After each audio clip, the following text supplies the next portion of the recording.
everyone, thank you for joining me. Today I'm going to be using a new palette from Trish McEvoy. This is a limited edition palette and I believe it's only available at Nordstrom. And that is this palette right here, which is called the Inspired Eye palette. As you can see, the packaging to this is very simple, which is something I really like when it comes to packaging. With this, we get 9 shades. So here is the inside. You do get a really nice mirror. Remove that. And here is the inside of the palette. This palette does have 4 different finishes. I'm going to go ahead and read the description of the palette from the box it came in. It says here, from a wearable to wild, this inspired spectrum of Trish's newest and most wanted eye colors will give you endless options for day or night. The multi-textured mix of light brights, fairy shapers, rich definers, and starry overlays offers mistake-proof ease alongside infinite creative play. Trish's luxurious formulas are easy to blend and build, offering a rich color payoff and extended wear with every silky stroke. So I have tried eyeshadows from Trish McEvoy and they are definitely very easy to use. The ease of blending is also really great. So I feel like her products are really good for somebody that's starting off or someone that's not too much into makeup, but when they do wear it, they don't want anything that's overly complicated. Now this palette itself I have not used yet, but because I have used some of her other eyeshadows, I kind of know what to expect, more so with the mattes. I think her mattes are just unbelievable. So she has 4 different descriptions for these eyeshadows. So these 2 right here, she just describes as a regular eyeshadow. This middle one right here is described as a glazed eye. The 2 coming down here are starry eyes, and then the bottom row are definer shadows. I'm gonna go ahead and do some live swatches and I'll read off the name of these shadows as we go. This first one is described as a natural. Then we have lilac, and the third one from the first row, rose gold. Then we've got terracotta, crimson, and sapphire. Lastly, we've got aubergine, London lights, and then midnight granite. Now the 2 that she describes as starry eyes, these are strictly supposed to be used as toppers, especially this one up here. So this one again is rose gold. It doesn't really look rose gold to me, and it's very light, so it doesn't have much of an actual color. It's just a real sparkly sheen. So yeah, as a topper, I think that'll look really pretty. And then this one right here, when I first saw it, I just thought it was gonna be one of those mattes full of glitter that once applied to the lid, you won't even be able to tell. But from swatching it, that does not seem to be the case. So we'll see about that. And then to no surprise, the mattes swatched beautifully. I've already primed my eyelids and I actually used a primer from Trish McEvoy. It's the one that came in this planner here. This one is called The Power of Makeup, and I actually got this during the last Nordstrom anniversary sale. I love everything that came in here except for the eye base. It's very sparkly for some reason, and I feel like it's a little bit too light and it can be a little dry as well. I'm just using it today because I am using her eyeshadows, but it's really not one I gravitate for. Everything else that came in this planner I absolutely love, and I'm also wearing everything that was included in here except for the eyeshadows because I mean obviously we're using another palette from her today. With my Wayne Goss number 3 brush, I'm going to dip into crimson, and I'm pretty much using this as a transition shade.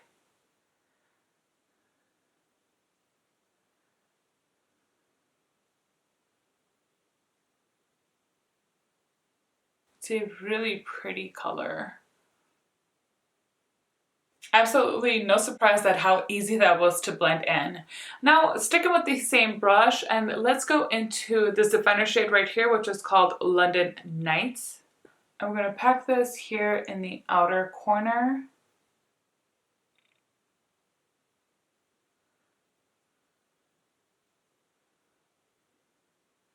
And then using the Smith 232 brush, I'm going to go ahead and do some blending.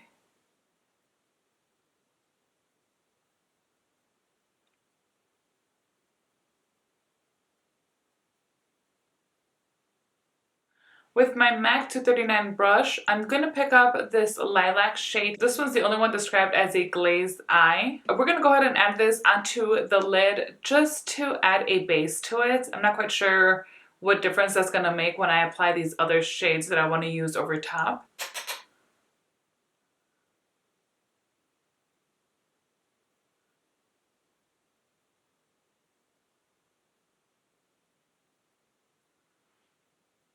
Oh, that's a really nice, like, brightening color. So it's not, I can see why it's called the glaze, because it's kind of like a really intense satin finish. It is really pretty for the lid. I'm sure in the inner corner this will look really nice as well.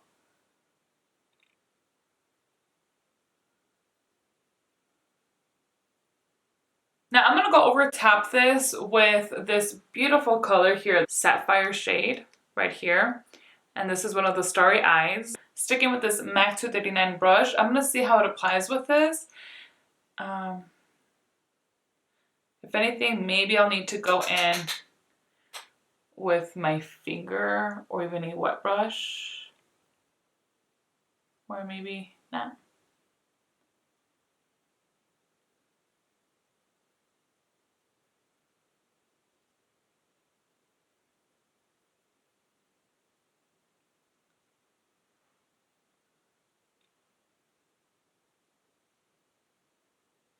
I am surprised that I have like super minimal fallout with this because it is a chunkier texture. I would have expected more. So that's actually quite nice. I'm gonna go ahead and pick up another brush. Let's see how different it looks when applied wet. So now I picked up my MAC 283 brush, packing on the color, and then we'll spray some Fix Plus.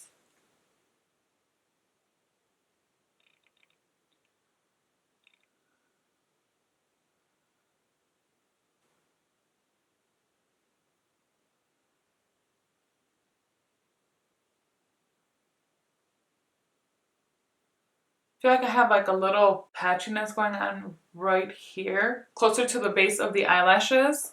Let me pick up a little bit more with the same brush, but not wetted anymore.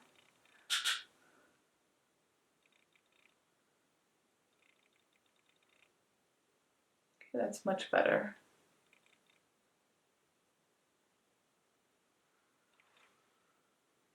So it does look more intense, obviously, if you wet it. So that's typically the case. Not too much of a difference, but enough where I'm gonna have to even this out. So I'm gonna pick up a little bit more, do a quick little spritz, and even out this eyeshadow.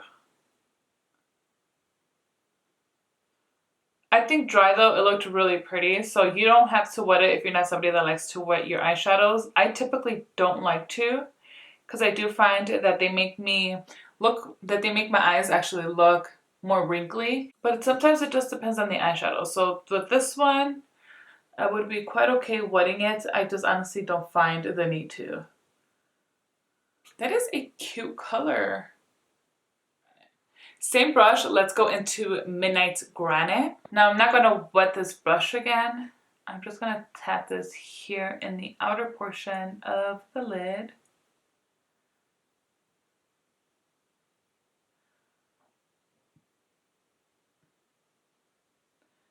I'm trying to see if I can like see some of that glitter that's all over this eyeshadow. It's not super noticeable. You can tell it's not a complete matte, but the glitters don't come through very much either. So for me, having an eyeshadow like this is okay unless I'm actually wanting glitter, then I wouldn't reach for this eyeshadow. Let me just blend this out here.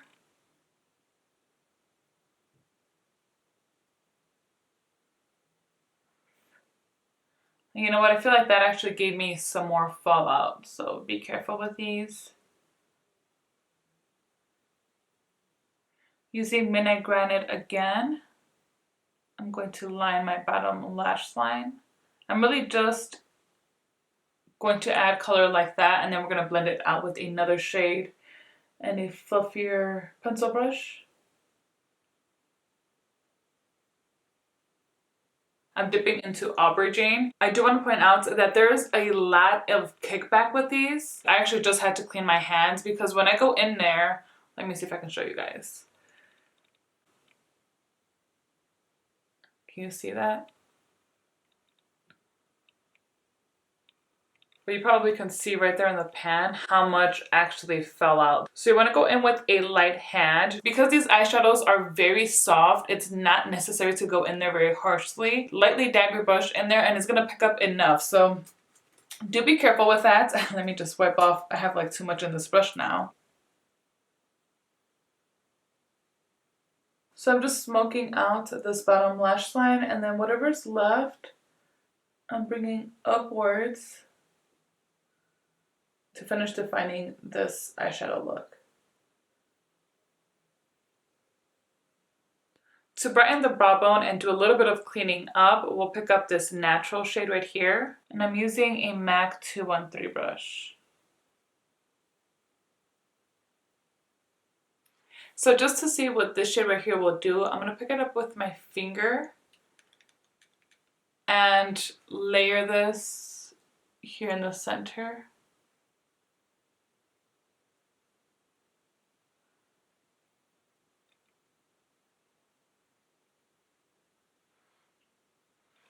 Oh, that looks so pretty. It definitely added like that spotlight effect. Yeah, okay. I don't think it was necessary, but it does make a beautiful difference. Ooh la la. All right, let me not forget about the inner corner because I do quite a bit sometimes. I think I'm gonna, you know what? No, let's go back into this lilac glazed shade. Like you see again, like there's so much fallout, and I did pick up quite a bit, and then let me tap off the excess, and you see how much came off. So be careful with these. So I'm going to finish off the look, and I'm going to apply the mascara, eyeliner, and lip products that came in this planner, and I will be right back to show you guys the finished look. Alright guys, this is the finished look, and I am so loving this eye makeup. It looks so pretty, doesn't it? Right? I think so. So overall, I really like this palette, but it does have some cons. So I did end up getting more fallout than when I was initially applying the eyeshadows. Once I got into the darker shades, it did start making a bit of a mess around my face, and the amount of pigment that I got on my hands and around my little filming area here is quite insane. I haven't got my planner like dirty, so be careful. That is kind of annoying. I'm not somebody that really minds when there's some kick up, but this is very excessive. And like I had mentioned, I think it is because these mattes are so soft that it's kind of bound to happen. It's just one of those things where we're gonna have to give and take. So I love the formula of these because they do apply really nicely. They pretty much blend themselves. I think they are user friendly in that sense, but not so much in the sense of, you know, picking up the actual product, because somebody that's not used to using eyeshadows all that often isn't gonna know how careful you need to be with these. So I recommend that you use your softest brush.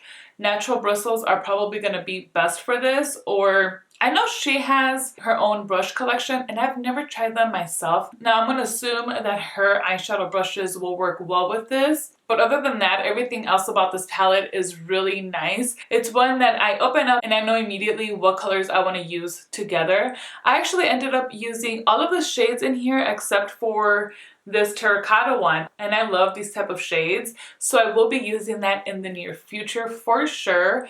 I really do see myself grabbing for this palette, but next time I'm for sure going to be more careful when I use these, and probably for sure do my eye makeup before doing the rest of my face. So all the eyeshadows in here pretty much performed exactly how I expected them to, so it was nice to not be disappointed in any of them.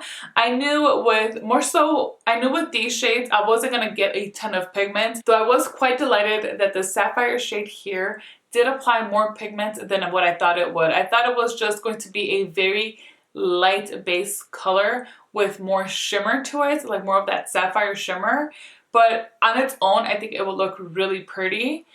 though tapping it with this rose gold shade, just perfection. I love it. Again, you don't have to use these wet. Oh, and I do want to mention this one for sure. I mean, I didn't use it on my eyes like that. There's no way, I don't think, that's going to give a lot of pigments onto the lid. But if you want just a real subtle, sparkly eyelid, then maybe using something like this will look pretty. Something I could also try in the near future. But yeah, overall, very happy with this palette. Again, it's only available at Nordstrom and it is limited edition. Alright guys, I hope you enjoyed my video. If you did, please make sure to give me a thumbs up. And while you're there, if you have not yet, please subscribe so you do not miss out on any of my future videos. Thank you so much for spending some time with me today. Until next time.